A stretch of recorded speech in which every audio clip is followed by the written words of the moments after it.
Historians and archaeologists have been debating for centuries about what caused the collapse of the Maya culture and where the people went afterwards.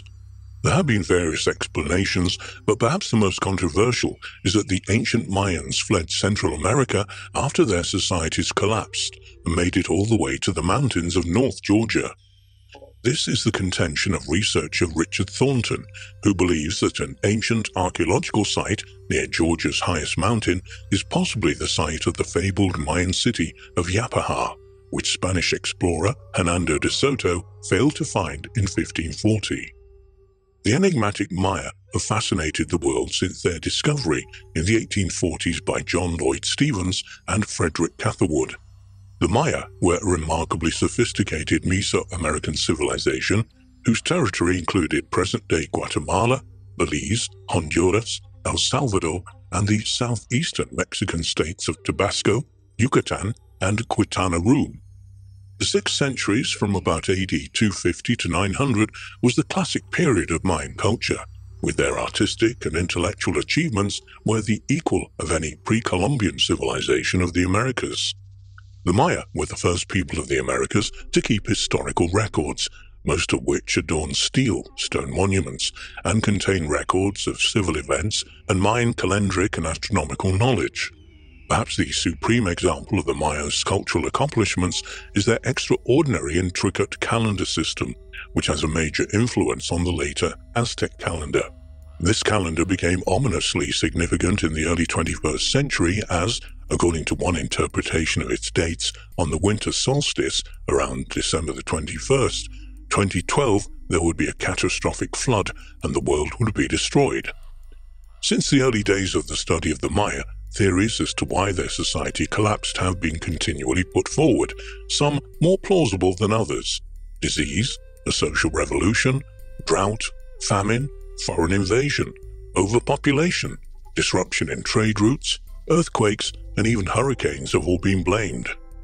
It is true that initially the Maya managed to stage a long resistance to European rule, but by the time the Europeans landed, the political and economic power, which had formerly sustained a population of around 2 million people, had disappeared. What is known as the Terminal Classic period in Mesoamerica, which lasted from around 800 to 925 AD, witnessed one of the most dramatic civilization collapses in history. Within a century or so, the flourishing classic Maya civilization went into permanent decline, so that their once great cities were abandoned and left in ruins, in most cases to be reclaimed by the jungle and so disappear from human memory for hundreds of years. In less than 200 years, this once great civilization had fallen to a fraction of its former glory. There would be occasional later isolated revivals, but the splendor of the Maya's heyday was gone forever. Recently, an architect named Richard Thornton put forward the controversial theory that the Creek Native American tribe of Georgia were descended from Maya gold miners who originally came from Chichen Itza.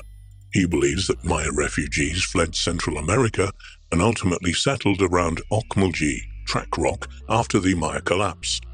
Thornton's theory is based on the discovery of hundreds of rock terraces for agriculture and mounds on the side of Brasstown Bald, Georgia's highest mountain that dates to 900 AD, around the time that the Mayans' collapse in their homeland began. The site is also claimed to possess a sophisticated irrigation system and ruins of several other stone structures with much more hidden underground.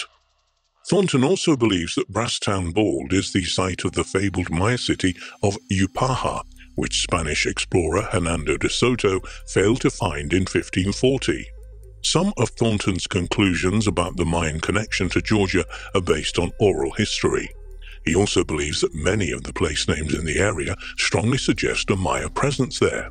He says, the archaeological site would have been particularly attractive to Mayas because it contains an apparently dormant volcano Fumero that reaches down into the bowels of the earth. When the English arrived in the southeast, there were numerous Native American towns, it states, named Isate in Tennessee, Georgia, South Carolina, and western North Carolina. They were also aware that both the Itza Mayas of Central America and the Hitchiti Creeks of the southeast actually call themselves Isate and pronounce the word the same way. The Isate Creeks used many Maya and Totanic words. Their architecture was identical to that of Maya Comonas. The pottery at Ocmulgee National Monument, around 900 AD in central Georgia, is virtually identical to the Maya plain red pottery made by that of Maya commoners. However, for archaeologists to be convinced that some Mayas immigrated to the southeast, an archaeological site was needed that clearly was typical of Mesoamerica, but not the United States. However, archaeologists specializing in the American Southeast object strongly to Thornton's interpretation of the evidence. They point out that Thornton has not produced a single Mesoamerican artifact that has been discovered in Georgia to support his case. Indeed, only one Mexican-made artifact has ever been discovered in the southeastern United States in a Native American culture context at Spiro Mounds in Oklahoma, and this was only confirmed in 2002. On the southeastern side of Brasstown Bald is a mysterious structure known as the Kurimeo Mound. Although this huge, five-sided pyramidal mound has long thought to be a large natural wooded hill, archaeological work at the site has revealed that the mound had been partially sculpted out of an existing hill and made into a final form with clay around 900 to 1000 AD. One perhaps significant point is that the Kurimeo Mound faces the sunset of the spring and autumn equinox. It's known that during the period between 1150 AD and 1375 AD, the ancestors of the Creek Indians constructed a series of large pentagonal mounds in Georgia, western North Carolina, and eastern Alabama. But the best guess of scholars is that a heretofore unknown people built the Kurimeo Mound and that it was later used by the ancestors of the Creek Indians for their ceremonies.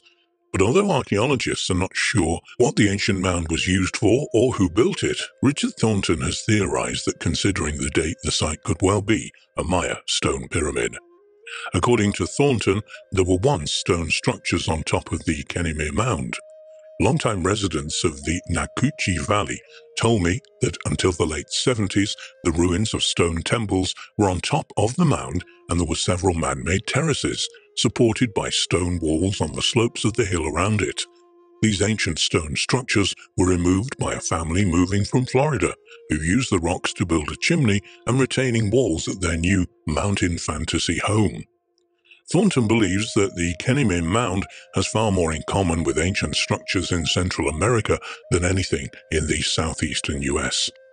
He says, the principal reason that Georgia archaeologists have generally ignored the upper Chattahoochee-Soke river basins is that the town sites and mounds are very different than the orthodoxies that were taught in college, but are identical to contemporary town sites in the highlands of Tabasco, Chiapas, southern Guatemala, and western Belize.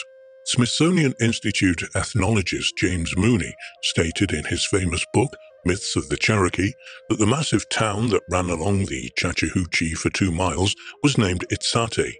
That is the word which the Itza Mayas called themselves. There are other theories about the origins of the peoples and monuments of America's Southeast.